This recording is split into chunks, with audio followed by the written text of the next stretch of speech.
Muri video rero ngiye kwereka uburyo ukoramo task muri Lipa Smart Agencies business maze akanya gato itangiye, ariko amafaranga urabona ko yatangiye kwinjira. So udatinze rero urabona uturongo tutari hejuru ku ruhande rw'ibumoso, udukandaho, then ugahita scrollinga down ukaza gukora task, ukahera hano kuri ads earning ugakandaho.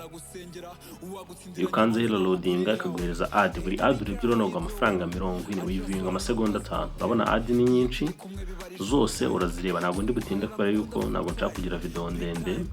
Warangiza ukagaruka inyuma, ugahita ujya kuri task ikurikiyeho ni wheel spin. urabona ukanza hano kuri wheel spin ugakora free spin, ukinjira abanza ukora free spin, kaza ukayispininga, ukanda hano mu ibara ry'ubururu handitse free spin, then ikikaraga.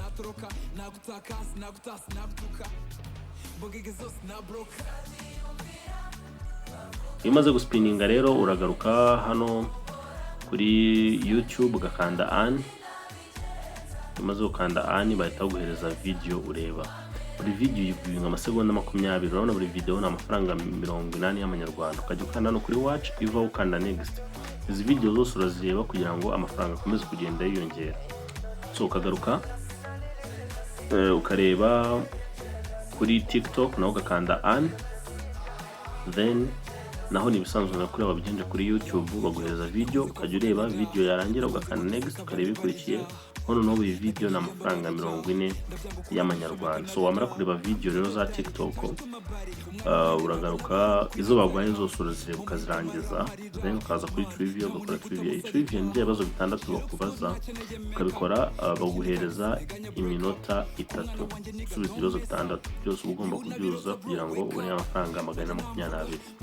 So ibyo bishoje uvuga kuri dashboard. Iyi ni business nziza cyane. Ufite internet yawe, noneho hano ndakamanze bareka ukora link, scrollinga down ugakanda hano ugakora copy link. Iyo copy link uti sharing. Bakoze.